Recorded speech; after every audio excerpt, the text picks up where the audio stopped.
안녕하세요. 저는 환갑이 조금 넘은 남성입니다. 지금은 서울에서 사랑하는 아내와 함께 살면서 첫째 아이는 출가시키고 둘째 아이는 유학을 보낸 상태죠.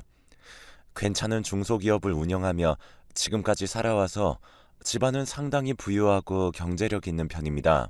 아내도 그렇고 아이들도 그렇고 하고 싶은 것은 모두 하게 적극적으로 밀어주면서 살아왔고 저 역시 하고 싶은 일은 마음 가는 대로 하고 살아온 사람입니다. 친구들도 비슷한 녀석들이 많았습니다. 제게는 같은 중학교와 고등학교를 나와서 대학까지도 같이 간 희한한 인연인 친구가 넷이나 있습니다. 다들 공부를 잘해서 가능한 일이었던 것 같기도 해요. 우리 다섯은 항상 같이 다니며 공부를 하거나 놀았고, 그래서 연애도 비슷한 나이에, 결혼도 비슷한 나이에 했습니다. 아이도 모두들 비슷한 나이에 낳았기에 아이들의 결혼도 비슷한 시기였죠. 그래서 참 좋긴 했던 것 같습니다. 인생이 어려운 시기에 부딪혔을 때 저 혼자라는 생각을 하지 않아도 되고 항상 친구들과 고민을 나누며 대화할 수 있었으니까요. 다들 내가 겪었던 경험을 이야기해주고 다른 친구들로부터 이야기를 들으며 위기를 헤쳐나갔어요. 그런데 우리 다섯 중 딱 한 명이 인생 경로가 저희와 좀 달랐습니다. 어떤 면에서 그랬냐 하면 연애와 결혼해서 그랬어요. 그 친구는 외모에 자신이 없었습니다. 그리 자신이 없을 만큼 나쁜 외모도 아니었는데 그랬어요. 물론 잘생긴 것은 아니었지만 남자들은 대부분 아무것도 없어도 자신감만 넘치는 경우가 많은데 그 친구는 그렇지 못했죠. 여자들 앞에서 숫기도 없고 뻔뻔하게 들이대는 성격도 부족해서인지 대학 졸업 때까지 연애를 못했습니다. 졸업 후 좋은 기업에 취직해서 딱 한 번 여자를 만났던 적이 있었는데 그 여자가 하필 다방 아가씨여서 우리가 기절할 것 같은 기분으로 뜯어 말렸었죠. 아니나 다를까 그 여자가 순진한 친구를 완전히 뜯어먹고 임신해서 집에 들어앉으려고 덤벼서 그 친구의 부모님이 거의 졸도 직전까지 가게 되었답니다. 우리는 서로 부모님들까지도 잘 아는 사이였기 때문에 친구의 부모님이 기함하시는 걸 보고 저희도 놀랐었죠. 야, 김명수, 너 무슨 생각으로 그런 여자를 만났냐? 다른 여자들은 날 안 만나주잖아. 어떻게, 왜 널 안 만나줘? 명수 네가 뭐 어떻다고 그래? 국내 굴지의 대기업에 들어갔고 성격도 착하고 뭐가 모자라서. 모르겠어. 그냥 여자들이 싫어하는 것 같아. 아니 무슨 소리야. 그게 아니라 네가 너무 부끄러움이 많은 거겠지. 여자들한테는 남자들이 과감하게 다가가 줘야 돼. 그러다가 싫어하면 어떡해? 싫어하면 그냥 신사답게 물러나주면 되는 거지. 야, 한 번에 성공하는 사람이 어디 있냐? 호감 가는 여자들한테 호감 표현하고 만약 아니면 그만두면 되는 거야. 뭐가 그렇게 어렵냐? 모르겠다. 난 정말 그게 너무 힘들어. 친구는 다방 여자와 헤어지고 나서 외로움을 토로했습니다. 나중에 친구도 그 여자가 자기한테 돈 받아서 다른 기둥서방 같은 남자한테 입금하고 있었다는 걸 알게 되어서 심하게 실망하고 헤어졌는데요. 하지만 여전히 외로움을 위로받았던 그녀에 대한 그리움을 달래지 못하고 있는 것 같았습니다. 저를 포함한 제 친구들은 그 친구가 너무 안타까워 어쩔 줄을 몰랐죠. 본인이 자신감만 가지면 되는데 그게 안 되기 때문에 외로움에 시달리고 있었으니까요. 그리고 그 자신감 결여는 친구의 부모님도 대체 왜 생겨났는지 모르는 종류의 것이었습니다. 그냥 타고나기를 너무 수줍고 부끄러움이 많은 성격으로 타고난 친구였어요. 그래서 저희는 모두 취업하고 난 이후에 그 친구에게 어지간히 여자를 소개시켜 주었습니다. 각자 20대 중후반쯤에는 모두 결혼에 성공했기 때문에 아내의 친구나 지인들 같은 인맥도 많았거든요. 회사에 있는 직원들 소개시켜 주기도 했고 처갓집에 친척을 연결시켜 주기도 했습니다. 하지만 희한하게도 그 친구를 만나고 돌아오는 여성들은 다들 난처하게 그러는 겁니다. 사람은 정말 좋으신데 어... 아, 남자다운 매력이 없으시네요. 제가 소개해 주었던 아내의 친구분이 그렇게 말했죠. 그러니까 말하자면 친구는 아주 배려심 많고 착하고 좋은 사람이었지만 너무 착해서 남자로 보이지 않는다는 거였어요. 조금 더 여성을 리드해주면 좋겠어요. 라고 아내의 친구분이 말씀하셔서 그 충고도 해주었지만 상황은 그리 변하지 않았답니다. 저희는 꾸준히 노력했지만 그 친구는 본인이 어느 순간부터 포기했던 것 같습니다. 여자하고는 인연이 안 된다고요. 게다가 연애와 사랑에 대한 환상이 있었기에 중매를 통한 결혼은 하고 싶지 않았던 모양이에요. 사실 우리 친구들이 모두 연애를 하다가 결혼을 했기 때문에 곁에서 보기에 그것이 정상이라고 보였을 수도 있습니다. 우리도 중매 결혼도 아주 정상적이고 당연한 거라고 말하곤 했지만 친구는 귀담아 듣지 않았어요. 그리고 그게 언제까지 갔냐 하면 무려 환갑이 될 때까지 갔습니다. 네, 대단하죠? 저 같으면 아마 40 중반쯤에 다 포기하고 중매에 매달렸을 겁니다. 원래 혼자 살고 싶어 했다거나 외로움이 없다거나 하는 성격이 아니었는데도 말이죠. 50이 넘어서부터는 우리는 가능한 아내나 가족 이야기를 그 친구 앞에서 꺼내지 않으려고 조심했어요. 잘못 말하면 그 친구가 의도치 않게 상처를 입을 수도 있을 것 같아서 말이에요. 하지만 그 친구는 항상 가족들 이야기를 해달라고 먼저 청했고 그 이야기를 들으면서 외로움을 해소하는 것 같았어요. 네 아이들이나 아내가 참 고맙고 대견하다며 아이들에게 챙겨주라고 용돈을 주거나 해외에 다녀오면 선물을 사가지고 오거나 하는 일도 많았죠. 우리는 그 선물을 거절하지 못했습니다. 거절할 명분도 없었고 거절하면 친구가 매우 서운해했거든요. 친구가 돈이 없으면 그 핑계나 댈 텐데 문제는 우리 5명 중에 그 친구가 가장 사회적으로 성공했다는 겁니다. 저도 사업을 하면서 제법 윤택하게 살았지만 그 친구에 비할 바는 아니었거든요. 야, 이번에 명수 너네 회사 또 주가 올랐더라? 그렇지 뭐. 운이 좋아. 이놈은 수십 년을 맨날 운이 좋대. 야, 그렇게 운이 계속 좋은 거면 네가 행운의 신이겠다. 아이, 그러게. 지가 고생하고 노력한 건 맨날 쏙 빼놓고 이야기하고. 그런 이야기를 하면 친구는 쑥스럽게 웃었습니다. 우리 앞이나 여자 앞에서는 부끄러움 많고 수줍은 친구였지만 회사를 경영할 때는 완전히 다른 대표님이었죠. 꽤나 과감하고 공격적인 경영에도 도가 터 있었고 우리는 친구의 경영 수완을 보면서 감탄하곤 했습니다. 회사에는 내가 아주 냉혈한이라고 소문났나 봐. 완전 워커홀릭에 일만 한다고. 친구는 모두가 모인 자리에서 시무룩하게 말하고는 했습니다. 뭐 일만 하는 건 사실이지. 가족이 있으면 절대 그러지 않을 텐데. 냉혈한? 야, 그 회사 사람들 보는 눈 진짜 없다. 아니야. 회사에서는 그렇게 볼 수도 있어. 내가 회사에서는 정말 일에 관한 이야기만 하거든. 공과 사는 정확하게 구분하잖아, 내가. 친구는 힘없이 웃으며 말했습니다. 어째서 저 오랜 시간 솔로를 유지해왔나 싶었는데 아마 그렇게 회사에서는 완벽한 대표님의 모습으로 있어서 그랬던 모양이었겠죠. 누구도 다가갈 엄두도 내지 못하는 말끔한 대표님 모습으로 말이죠. 우리는 혀를 찼지만 거기에 대해 더 말을 붙이진 않았습니다.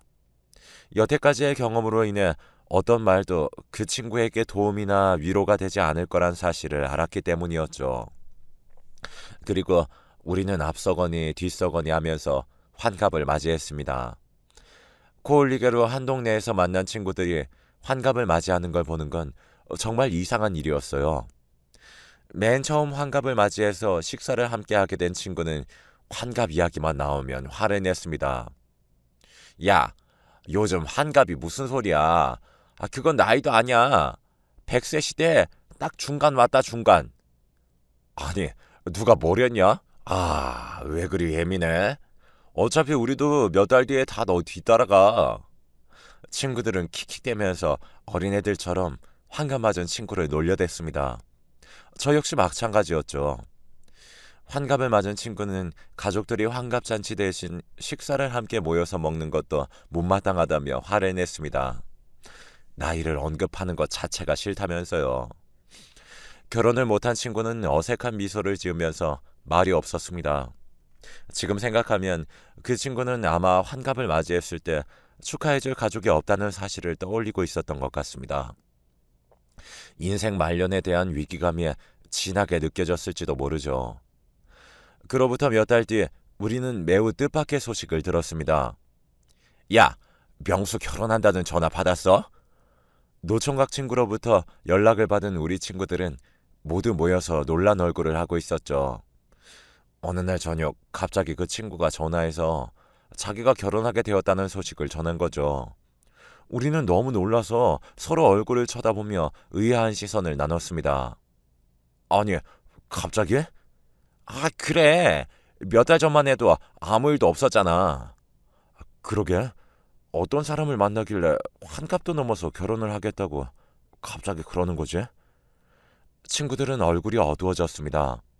노총각 친구는 이미 젊었을 때 한번 다방 아가씨한테 넘어가서 큰일 날 뻔한 경험이 있었기에 더욱 그랬죠.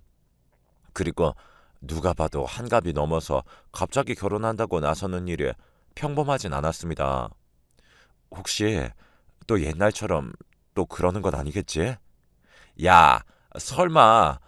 아, 그런 소리 하지 마. 진짜 안 된다, 그건. 그래, 환갑 넘어 그걸 당하면 명수 완전 죽고 싶을 텐데. 설마 이번에는 괜찮겠지. 다들 불안한 마음으로 친구를 기다렸습니다.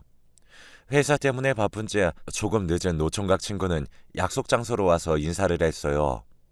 얼굴이 무척 밝아서 여태까지 본 그 친구의 모습 중 가장 활기차 보였죠. 다들 모였구나. 야, 그래. 어떻게 된 거야? 갑자기 소식 들어서 놀랐어.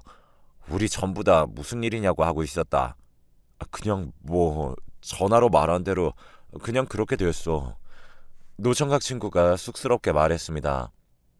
지난번 모임 이후에 만난 여잔데 와인바에 갔다가 만난 사람이거든. 대화도 잘 통하고 무엇보다 날 잘 이해해줘서 결혼하기로 마음먹었어. 이번이 아니면 정말 죽을 때까지 기회가 없을 것 같아서. 와인바? 우리는 불현듯 걱정이 되어 친구를 쳐다봤습니다. 노총각 친구는 그 눈길의 뜻을 알았는지 얼른 손사래를 치더군요. 아니야. 옛날 그 여자 같은 사람 아니야. 제대로 회사 다니고 있고 남편이 폭력적이라 이혼한 사람이야. 어, 그냥 만난 곳이 와인바일 뿐이야. 우리 회사 거래처 사장하고 같이 갔는데 거기서 어쩌다 보니 말을 트게 되어서. 친구들은 쉽사리 의심의 눈길을 거두지 못했지만 그래도 친구의 기뻐하는 얼굴을 보니 더 말할 수는 없었습니다. 노총각 친구는 정말 평생 보지 못했을 만큼 환한 얼굴을 하고 있었거든요. 우리들은 그냥 밥숟가락을 떼면서 정말 그 여자가 제대로 된 여자가 맞는지 계속 떠보는 대화를 할 수밖에 없었습니다. 하지만 그 친구의 말만으로는 그 여자에 대해 정확히 알 수가 없었습니다. 친구 역시 우리가 계속 의아해하는 것을 알아차리고 쓴웃음을 지었습니다. 그만큼 평생 서로의 인생에 대해 잘 알아온 사이이기에 노총각 친구도 우리의 걱정을 이해했죠. 야, 너무 걱정하지 마. 내가 소개해 줄게. 그래. 일단 보는 게 좋겠다. 아주 우리 어머니가 없으니까 너희가 시어머니다. 그럼 가능한 빨리 보는 게 좋겠지? 올해 안에 결혼식 올릴 거니까. 올해 안에? 우리는 깜짝 놀라서 모두 노총각 친구를 쳐다봤습니다. 노총각 친구는 당연하다는 얼굴로 고개를 끄덕이더군요. 올해 가기 전에 결혼할 거야. 그래서 이제 은퇴하고 빨리 그 사람이랑 손잡고 여행 다니고 싶어. 야, 코로나 시국에 무슨 여행이냐? 뭐 제대로 된 여행은 아니더라도 서울 여기저기 구경도 다니고 나 너무 일만 하느라고 제대로 구경 다닌 적이 없단 말이야. 이제 어디 가더라도 외롭지 않을 테니까. 그렇게 말하는 친구의 얼굴이 너무 기뻐하고 있어서 우린 더 이상 말하지 못했습니다. 그냥 그로부터 일주일 뒤 친구와 그 여자분과 식사 약속을 잡고 끝낼 수밖에 없었죠. 그리고 식사 약속 날이 되어서 모두가 다시 모였습니다. 노총각 친구가 약속대로 여자분의 손을 잡고 나타났습니다. 우리는 여자와 자연스럽게 손을 잡고 나타난 그 친구가 너무 어색해서 우리도 모르게 쳐다보다가 얼른 일어나서 인사를 했죠. 안녕하세요. 처음 뵙겠습니다. 아, 네. 처음 뵈어요. 그렇지 않아도 뵙고 싶었어요. 여자분은 환하게 웃으면서 저에게 인사했습니다. 우리 친구들은 서로 눈길을 주고받으며 의미심장한 표정을 지었죠. 나이가 50에 가까웠는데 친구의 나이를 생각하면 거의 띠동갑은 되어 보였습니다. 게다가 꽤 미인이었지만 화장이 너무 짙고 향수를 많이 뿌려서 곁에 가면 재채기가 날 정도였죠. 저희에게 그 여자의 첫인상은 그리 좋지 않았습니다. 옛날 그 다방 아가씨의 악몽이 떠오를 정도였네요. 명수 씨 친구분들답게 점잖으시네요. 말씀 많이 들었어요. 아, 예. 저희도요. 우리는 사회생활에서 하던 버릇대로 무슨 일을 하시냐고 물었고 여자분은 능숙하게 작은 회사에 다닌다고 했습니다. 격리 일을 한다고 했고요. 그런데 희한하게도 그 여자분의 손톱은 너무 길고 화려해서 도저히 컴퓨터 타이핑을 할 수 있는 모양이 아니었습니다. 식사를 할 때도 거추장스러울 정도였으니까요. 그래도 사회에서 오래 굴러먹던 사람들이라 우리는 겉으로는 꽤나 화기애애하게 식사 자리를 이어갔습니다. 아주 명확하게 그 여자분이 눈에 거슬리는 행동을 한 것은 없었고 게다가 나이가 환갑이 넘은 사람들이 모여있으니 섣불리 말을 꺼낼 수도 없었으니까요. 그런데 어떤 말 끝에 여자분이 그러더군요. 저희는 가만히 있는데 오히려 쿨하게 자신의 상황을 이야기해서 놀랐습니다. 하지만 그 말 끝에 불길한 뭔가가 있었죠. 지난번 결혼은 남편이 너무 돈을 많이 써서 이혼했거든요. 힘들었어요. 어, 이혼한 전 남편분 손버릇 때문에 이혼하셨다고 하지 않으셨던 거예요? 그 여자는 잠깐 당황했습니다. 친구 역시 의아한 얼굴로 그녀를 쳐다보았는데 아주 잠깐 사이 여자는 원래 표정으로 돌아가 슬픈 듯한 미소를 지었죠. 아니, 그러기도 했고 돈을 참 물쓰듯이 썼거든요. 여러 가지 이유로 이혼했죠. 아, 그러셨군요. 말이 안 되는 이야기는 아니었지만 뭔가 예감이 이상했어요. 저와 친구들은 동시에 아주 기묘한 표정이 되었지만 친구는 그대로 납득하면서 슬픈 듯이 고개를 끄덕였죠. 회사에 관련된 일에는 그리도 기민하고 야가 빠졌으면서 사생활에서는 저렇게 둔하고 순진하다니 알다가도 모를 일이었습니다. 하지만 결정적으로 뭔가 이상하다는 확신을 얻지 못해서 우리는 노총각 친구에게 이상하다는 말을 꺼내지 않았습니다. 사실 환갑이 넘었으니 이제 결혼은 자기가 알아서 해야 했죠. 누구와 결혼하든 남은 인생도 얼마 없으니 자기가 하고 싶은 대로 해보는 것도 나쁘지 않았고요. 인생이 창창하던 20대 초반과는 다른 시기였습니다. 두 사람의 결혼 준비는 착착 진행되어서 아주 빠르게 결혼 날짜도 잡혔어요. 그해 11월이었는데요. 노총각 친구는 부모님도 돌아가시고 물론 자녀가 있을 리도 없어서 결혼 준비도 쉬웠습니다. 여자 쪽도 다행히 아이가 없고 부모님이 없는 상태라 홀가분한 몸이었죠. 그래서 바로 결혼이 가능했는데요. 우리가 결혼 준비를 도와주긴 했지만 크게 도울 일도 없었습니다. 11월이 되고 또 날씨가 추워져 갔습니다. 코로나 시국인지라 사람들을 많이 부르지는 못했고 적은 숫자에 가장 친한 사람들만 불러 모았습니다. 그건 여자 쪽도 마찬가지였고 하객은 수십여 명 정도밖에 되지 않았죠. 워낙 결혼식을 작게 하는 터라 식장 역시 하나밖에 없는 작은 건물로 정했죠. 공간이 작아서 저희는 안에서 기다릴 것도 없었기에 친구들끼리 모여서 식장 앞 카페에 가서 앉아 있었습니다. 야, 이거 그냥 두는 거 잘하는 짓일까? 각자 커피를 마시면서 조용하던 가운데 한 친구가 갑자기 그런 소리를 하더군요. 또 다른 친구가 거기에 화를 냈습니다. 아, 그냥 안 두면 어떨 건데. 이미 결혼식장 앞이다. 아, 그건 그렇지만 아무래도 찜찜해. 안 그래? 그건 다들 마찬가지일걸? 그래도 뭐 지가 좋다는데 잘 살기만 하면 되는 거지. 그래, 그 여자분도 그냥 착하고 편한 남자하고 살고 싶었겠지. 명수가 워낙 착하잖아. 그렇긴 해. 돈도 넉넉하고 착하기도 하고 1등 신랑감이지. 결혼하면 또 얼마나 잘해주겠어. 아주 물고 빨고 할 거다. 눈 뜨고 못 볼걸? 이제 와서 신혼살림을 할 테니. 아이고, 벌써 불보듯 훤하다, 야. 우리는 그 상상을 하면서 웃었습니다. 사실 여자분은 겉으로 얌전했고 노총각 친구가 잘 살기만 하면 큰 문제는 없었으니까요. 그런데 우리 뒤쪽 자리로 나이 50쯤 된 여성들이 들어와서 앉았습니다. 한껏 분을 바르고 머리를 볶아서 치장을 했지만 눈에 띄게 주름진 사람들이었죠. 우리도 늙은 마당에 이런 소리 하긴 뭐하지만 참 나이에 맞지 않는 차림새를 한 아줌마들이었습니다. 들어오자마자 마스크를 벗고 떠들기 시작하는데 립스틱 색은 너무 진했고 화장은 너무 하얗게 해서 마치 가면이라도 쓴 것 같았습니다. 향수 냄새도 지나쳐서 그 가까이에 앉은 친구가 눈살을 찌푸리며 피할 정도였거든요. 어머, 진짜 결혼하네? 여기까지 와서야 실감이 난다, 얘. 그 말에 우리 친구들의 귀는 전부 그쪽으로 향했습니다. 지금 이 거리에는 웨딩홀이 딱 하나였고 그나마 식장을 하나만 운영하는 상당히 작은 웨딩홀이었거든요. 그 말은 지금 여기 와서 결혼식을 기다리는 사람들이라면 우리 친구의 결혼식에 참석하는 사람들이라는 뜻이었습니다. 야, 근데 그렇게 못생긴 남자랑 진짜 결혼한대? 그러게. 진짜 너무 재미없고 너무 못생겨서 쏠리는데 결혼은 하겠다고 아득바득 용을 쓰더라. 돈 많잖아, 그분. 우리는 순간 그 말이 전부 노총각 친구를 향한 것이라는 사실을 알아챘습니다. 저는 순간적인 판단으로 핸드폰의 녹음 기능을 켜두고 여자들은 계속 큰 소리로 떠들어댔습니다.